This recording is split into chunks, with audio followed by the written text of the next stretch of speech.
Hey guys, how's it going? Hellhound here, and welcome to my show. Um, in my last video, I talked about moving out of my apartment and into a house where I'll be renting a room.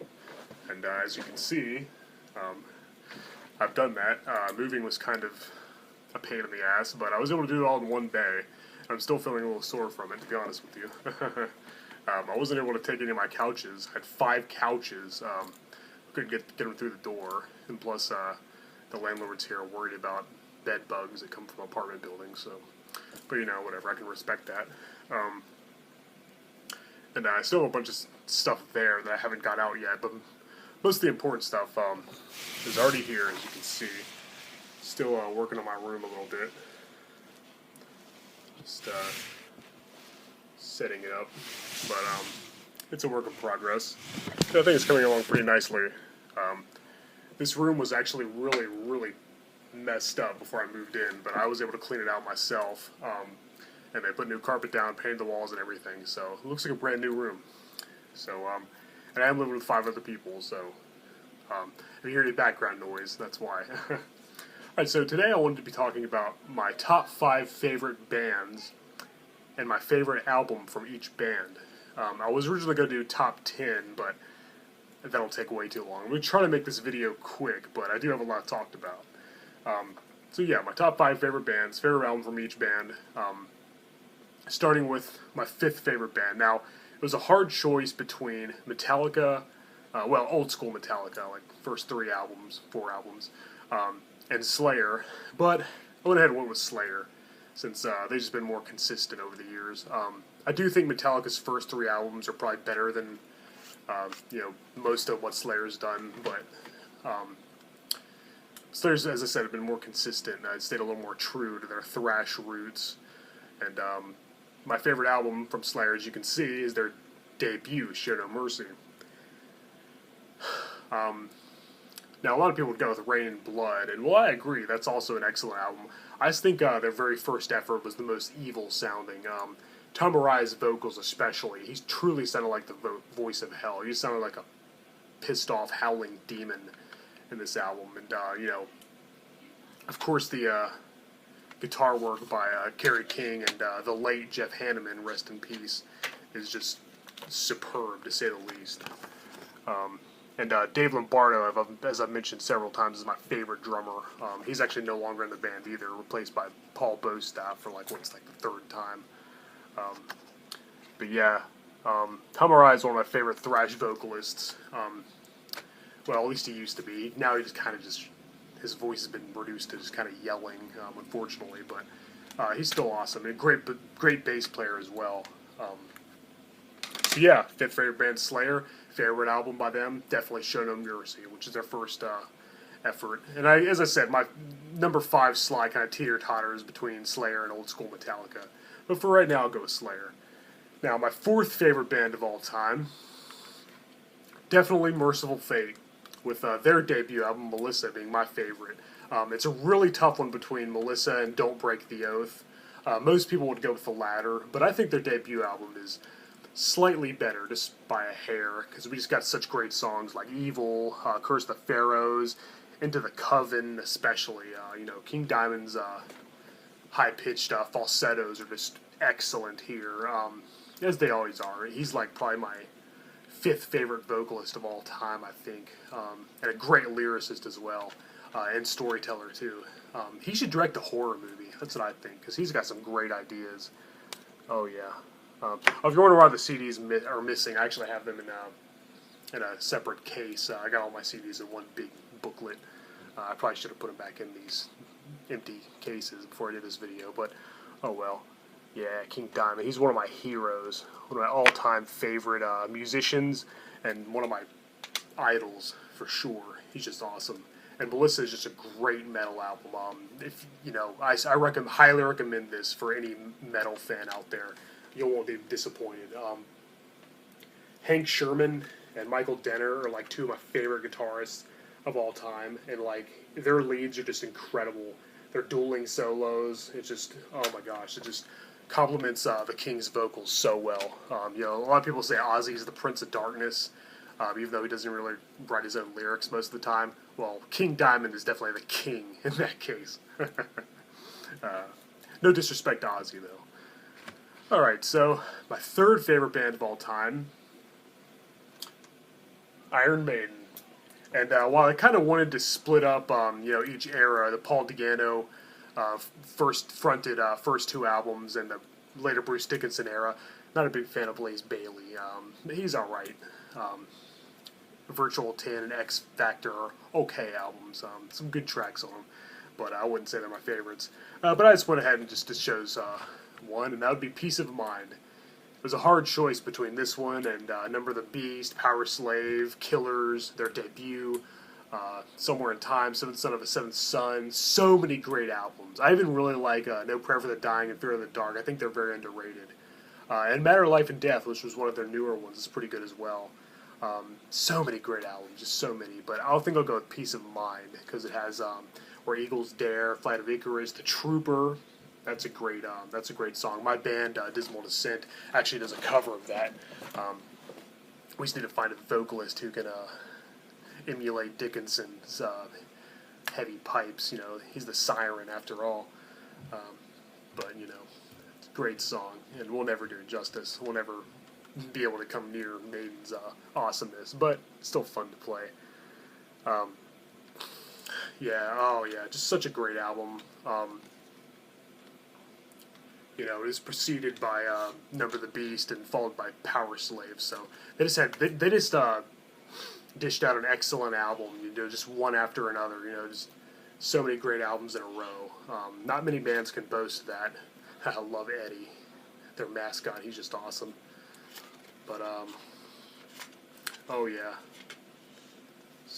Steve Harris is actually my favorite bass player of all time.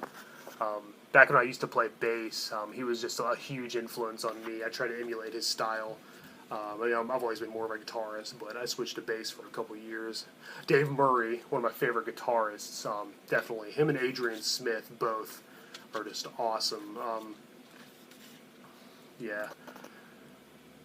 Adrian Smith wasn't in the band during their debut. Dennis Stratton was the second guitarist until Adrian came and replaced him, which was, a great decision. Not that Dennis was bad, but Adrian just amazing. Then, of course, is Bruce Dickinson, who is actually my third favorite vocalist of all time, next to Rob Halford and Ronnie James Dio, my top two. Bruce Dickinson just got some serious pipes. He can hit all his high notes. He's just amazing.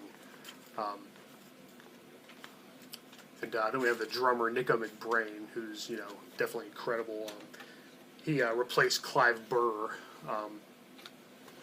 In fact, I think this was the first album with Nico. I think Clive Burr was in the first three, if I'm not mistaken.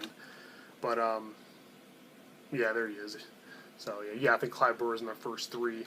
So, in their early discography, they had like a new member each album, Adrian replaced Dennis on Killers, Bruce replaced Paul on Number of the Beast, and then we have Nico replacing Clive Burr in this album. Then their lineup stayed pretty consistent after that. Clive Burr actually died recently, so rest in peace. He was a great drummer as well, but I definitely prefer Nico. My third favorite band, Iron Maiden. My favorite album by them is Peace of Mind. Then we have my second favorite band of all time, Judas Priest. I just mentioned Rob Halford is my favorite vocalist of all time. Nobody can hit those high notes like him. He's just awesome. Oh yeah, on his motorcycle. Gotta love Halford, and I'm a huge Halford fan. Now the thing about Judas Priest is, in the 80s, when they became hellbent for leather, they started wearing the leather and the spikes and the studded belts and everything. He really introduced that look to metalheads, and then everybody started copying it. Leather and metal just go together now. You can thank Rob Halford for that. And that was before he came out of the closet too. So, but a lot of people saw it coming. But anyway, I said he's my favorite vocalist, and for good reason. But I actually prefer their 70s stuff over their 80s stuff. Not that their 80s stuff is bad, but it was a little more party rock. Like, songs like Living After Midnight, You Got Another Thing Coming, Breaking the Law. They're good songs, but they're not really very compelling. They're not very emotive. They're not really life-changing songs. In the 70s, they were really, really beautiful, musically intricate, melodic, heartfelt songs that really made you think and really speak to you. They're very moving. And their second album, their sophomore effort, Sad Wings of Destiny, is definitely a testament to that, their early work. They were just amazing in the 70s. Still are, even to this day. Their new albums are great. They haven't put out a bad album. Even when Halford was temporarily replaced by Tim Owens, he's also one of my favorite singers in my top 10. Briefly for 2 albums, Jugulator and Demolition, I think was the other one. They were still really good. They always had good songs. I mean, we got K.K. Downing and Glenn Tipton, 2 of the greatest guitarists ever. Their dual leads are just not going to be topped by very many. They're definitely very accomplished metal musicians. They've had a pretty revolving door lineup of drummers. They've gone through so many. Some of the better ones being Les Bings, even Dave Holland, despite some of the controversy he ran into, which I won't get into that. Look it up if you're curious. They've had a lot of great drummers. But what really makes this band my second favorite over Iron Maiden is Rob Halford's vocals. I already mentioned 1,000 times he's my favorite singer. And honestly, Iron Maiden would probably be my second favorite band if not for Rob Halford. He's what because I think that Iron Maiden has slightly better guitar and bass. Even though they're definitely a force to be reckoned with. Oh yeah, there he is, Halford, my man. And K.K. Downing, sadly, no longer with the band. Which is a shame. He's got replaced by some younger guy, Richie Faulkner, I believe his name is. But K.K. Downing and Ian Hill, the bassist, were there from the beginning. So it's a shame that one of the very founding members isn't with him anymore, especially since he was such an amazing axeman. Gosh, if I could be 1/3 as good as him, I'd be happy. Hell, I'd even take 1/16. Just amazing guitar work, amazing lyrics. I really love the song Deceiver. That song is awesome. In fact, the last band I was in before I founded Dismal Descent, we did a cover of Deceiver, and I sang lead. I did the vocals, and I tried to emulate Halford best I could. He just hits those high notes like nobody else. It's just incredible. He's always had the best metal voice, in my opinion. He's just a metal god, But yeah, he's one of my idols too, for sure.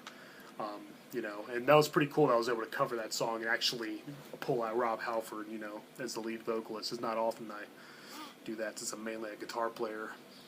But awesome, a lot of other great songs in here. Victim of Changes, The Ripper, Dreamer Deceiver, which is a beautiful song. Halford's voice is just so melodic and just so moving. Great lyrics too. I like to usually when I listen to songs, I like to read along with the lyrics. And it just kind of makes it more enjoyable for me. I don't know if anybody else does that. Island of Domination, that's a good song too. A lot of these earlier songs were you'll see Al Atkins gets a credit. He was their original singer before he was replaced by Halford. Now, I think I've only heard 1 or 2 recordings with Atkins, and he was a pretty good singer too. But no one can compete with Rob Halford. He's the best. But, Judas Priest is my second favorite band. Sad Wings of Destiny is my second favorite album. Probably with Stay in Class is a close second. It's my second favorite from The Priest. And my number 1 favorite band, I'm sure you guys already know, as I mentioned it before, but just in case, Black Sabbath. Oh yeah. It's a little dark in here, but you get the idea. Now, the thing about Sabbath is, I love both the Ozzy era and the Dio era. I also really like their album Born Again with Ian Gillan from Deep Purple, and I liked Seventh Star with Glenn Hughes, which was supposed to be a Tony Iommi solo album. And then I also like Tony Martin. He was a great singer too. He had a really powerful voice. But Ozzy and Dio are my favorites, and I can't decide which one's better. I'll have to say Ronnie James Dio has a better singing voice. He has a wider range. His voice is just so powerful and just, wow, just so moving. However, Ozzy's voice is more eerie. It fits the darker sound of Black Sabbath well. His voice just reminds me of witches gathering in a coven and slave girls being taken before an altar and just, like a bunch of like Satanists gathering in a cemetery. It just it's such an eerie voice. It's so unique. Nobody else sounds like Ozzy. He may be a little limited. He may not have the widest range, but his style just fits early Sabbath so well. It was very hard to pick my favorite album from the Ozzy era. It was really tough one. It was kind of toss up between Paranoid, Master Reality, and Sabotage, which I really like. I think that album's underrated. But I went ahead and went with Master Reality. Master of Reality was their third album. A lot of people think Paranoid, their sophomore effort, was their best album, but I think this one's slightly better because it's got such great songs. Sweet Leaf, After Forever, Solitude, which is it's a slower, more emotive song. It's really sad. The lyrics are about somebody who's been broken up with, and now they're really lonely, and like their life is just torn apart. I mean, if they made that song now, people would say, "Oh, it's emo," but it was amazing back then. That was before stupid terms like that were invented. Solitude is a very beautiful song. We also got Into the Void, which is a favorite of mine. Lord of This World, Children of the Grave, that's a really rockin' tune. They were just at their best around this time. They kind of lost some steam with Never Say Die and Technical Ecstasy, which are the last two albums they did with Ozzy before Dio came and replaced him, breathed new life into the band. Then Ozzy went on a successful solo career, so I think it was better for everybody, really. But, love me some Sabbath. They've been my all-time favorite band for like over 10 years now, and I think they probably always will be. Sweet Leaf is of course about marijuana. They have Tony Iommi, the guitarist, one of my favorite guitarists, I might add. His trademark coughing at the beginning of the song. Tony Iommi's just he's the godfather of heavy metal. He's just such a great musician because he also plays the keyboards and the flute. He plays flute on Solitude, which doesn't have any drums. Bill Ward's one of my favorite drummers, too, by the way. And Geezer Butler, the bassist, who's also an incredible musician, he writes all the lyrics for the group. So those of you who think that Ozzy writes lyrics, no, it's all Geezer. It all came from his brilliant mind. He's my favorite lyricist, too, by the way. Black Sabbath's my favorite band for so many reasons, but I'll have to make a separate video for that, because if I talk about how much I love Black Sabbath, I'll be here for hours. That's my favorite album from the Ozzy era. Now, for the Dio era, it was hard to pick between Heaven and Hell and Mob Rules, which is the first two albums of Dio, actually before he left. Though he returned again in 1992 when they released Dehumanizer. Or actually, it might have been 91. I know it took a while to release that album after he joined. It was hard between Mob Rules and Heaven and Hell, but I went with Heaven and Hell, which is the first album to feature Dio. He just breathed new life into the band, as I said. And, they sound like a different band, totally different band. You can't compare the two because they're so different. A lot of people always say, oh, I won't listen to anything that's Sabbath without Ozzy, but they're just being narrow-minded because they're really missing out. They had some great songs with Dio. Tony Iommi discovered there was things that he, never knew he could do before. Ozzy kind of held them back a little bit sometimes. As great as, a frontman he was. So many great songs. Children of the Sea, Lady Evil, Heaven and Hell, the title track. Wishing Well is a favorite of mine. A lot of people will talk bad about that song, but I think it's awesome. It's very 80s sounding, kind of poppy a little bit, but I just love it. Lonely is the Word. Oh gosh, so many great tracks. Dio is my second favorite vocalist, as I said, next to Rob Halford, and he's just amazing. Wow, what a voice. Just for such a short little guy, I think he was only like 5'5".